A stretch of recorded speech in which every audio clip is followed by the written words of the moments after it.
সম্মানিত দর্শক, আসসালামু আলাইকুম। বাংলার তথ্যনির্ভর সর্বশেষ খবরাখবরে যুক্ত হওয়ার জন্য আপনাকে অসংখ্য ধন্যবাদ। জানিয়ে দিচ্ছি আমাদের হাতে থাকা সর্বশেষ আপডেট। যুক্তরাষ্ট্র ভুল বুঝাবুঝিবাদ, সমরাস্ত্রে ঢেলে সাজাচ্ছেন বাংলাদেশকে। অ্যাপাচি হেলিকপ্টার, মিসাইল সহ নানা অস্ত্র। যুক্তরাষ্ট্র ভুল বোঝাবুঝি বাদ দিয়ে বাংলাদেশের সঙ্গে শক্তিশালী সম্পর্ক চায়, এমনটাই মন্তব্য করেছেন পররাষ্ট্রমন্ত্রী আব্দুল মোমেন। বাংলাদেশের পররাষ্ট্রমন্ত্রী কে আব্দুল মোমেন বলেছেন, ভুল বোঝাবুঝি বাদ দিয়ে যুক্তরাষ্ট্র বাংলাদেশের সঙ্গে আরও শক্তিশালী সম্পর্ক স্থাপন করতে চায়। তারা অর্থাৎ যুক্তরাষ্ট্র বাংলাদেশকে গুরুত্বপূর্ণ বলে মনে করেন। তারা আমাদের সঙ্গে সুসম্পর্ক চায়। গতকাল বুধবার আব্দুল মোমেন সাংবাদিকদের বলেন, বাংলাদেশের জন্য এটি একটি দারুণ খবর।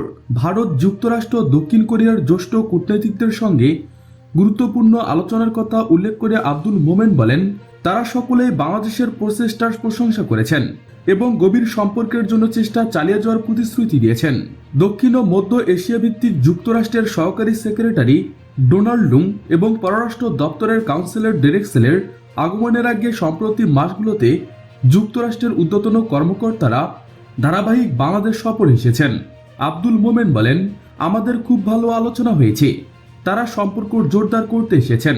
ডেরেকশেলে বুধবার বলেছেন, 51 বছর ধরে গড়ে ওঠা শক্তিশালী অংশীদারিত্বের ভিত্তিতে তারা বাংলাদেশের সঙ্গে ভবিষ্যৎ সম্পর্কের ব্যাপারে আশাবাদী।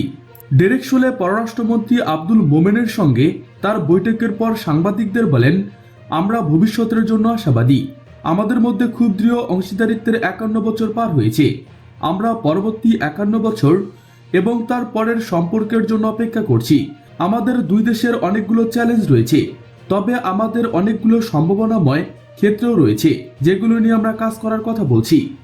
ডেরেকশোলে বলেন, যুক্তরাষ্ট্র বাংলাদেশের সঙ্গে তার সম্পর্ককে ক্রমবর্ধমান রাজনৈতিক, অর্থনৈতিক ও নিরাপত্তার দিক থেকে যথেষ্ট গুরুত্ব দেয়।